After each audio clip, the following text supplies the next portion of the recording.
Welcome to the Nanny Podcast. I'm Hannah Scher, the owner of Riviera Nannies, a worldwide nanny agency based in the south of France. I feel very passionately about everything nanny. One of the most important things we do at our agency is making sure our nannies have the careers and jobs that fit them the best, and we love supporting them in all areas of their lives and careers. That's why I wanted to start the Nanny Podcast. Here we talk about all things nanny, the good, the bad, and the awesome. Thank you for spending some time with me today and for listening to our podcast. Hi everyone, welcome to the Nanny Podcast. Today we're going to talk about confidence, and more specifically about women's confidence. This is important for nannies and for everyone because it relates very closely to the hiring process.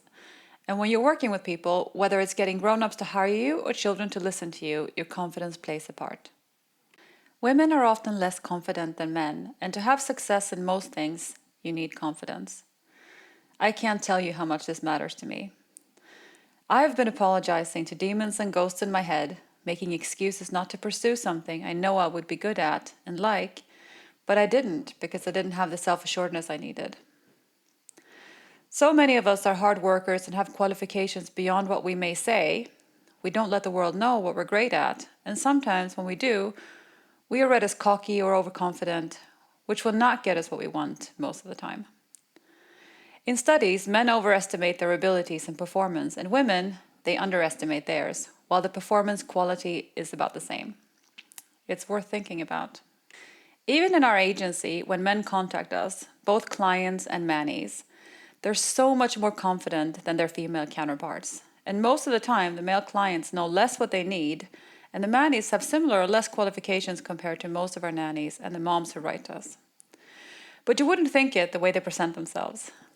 Nannies who contact us have no problem telling us how much money they want to earn. Not always realistic, but much fewer of our nannies do. Our male clients know everything about nannies, even when they don't, and they know exactly what they're looking for, even though just as often as with our female clients, they might need something different. We know that women in general are as competent as men, and that companies that hire a lot of women outperform those that don't, and so on. Why is women acting confident sometimes frowned on? Do you sometimes think or hear that a woman is described as cocky, aggressive, or other negative words describing her behavior? Are we participating in the image by judging ourselves? To me, a really confident person, regardless of gender, that I tend to admire and look up to, has a calm about them that tells me that they're comfortable with themselves and what they know, and also what they don't know. Being assertive is not necessarily being confident, I think. And it also relates very closely to charisma, which is very often described as being fully present and attentive to a person. Do you think that maybe when we pay attention, really pay attention, look people in the eye when talking and listening, showing our ability to be present, that we're able to show our confidence without being aggressive? I think so. What's the difference between being confident and overconfident, and what does it have to do with nannying? Confidence, I think, is being comfortable in your own skin and expressing yourself without feeling insecure and nervous. I think it comes when you know yourself, when you know your strengths and your weaknesses, and you accept them to improve yourself. I think overconfidence is when you think you're always right. Confidence has to do with nannying, but it has to do with most employment. When you look at someone's presentation of themselves and they're nuanced and balanced, they're probably more likely to get and keep a job. Your CV will get you an interview, but your personality will get you a job.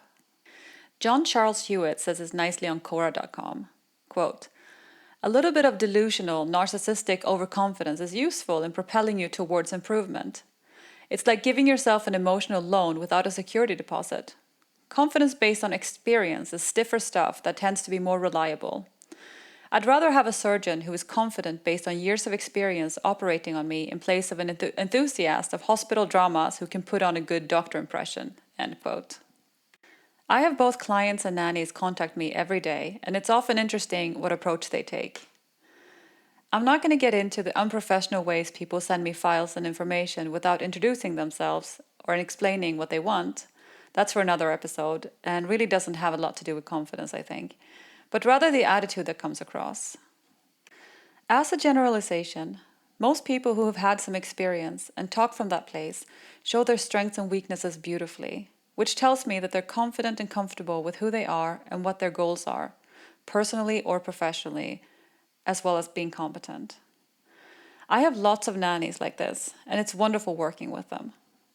Then you have some that might have worked with some famous people, and without the knowledge and humbleness that experience gives you, they act overconfident and aggressive, often being rude to our agents and act inappropriately, which always makes me wonder.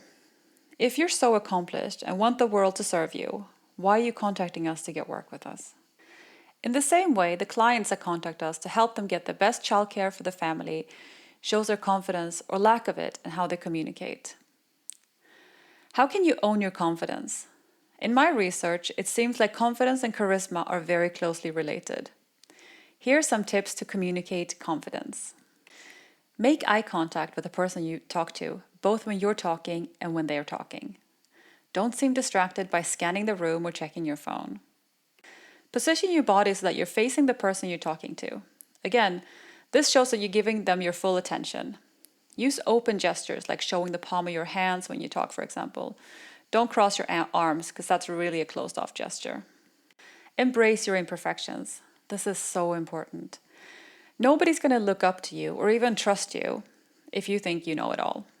Being aware of your flaws will not only open you up to improvement, but it also tells the person you're talking to that you know yourself, you know the good and the bad, and that you're comfortable with who you are because you know what you know and you know what you don't know.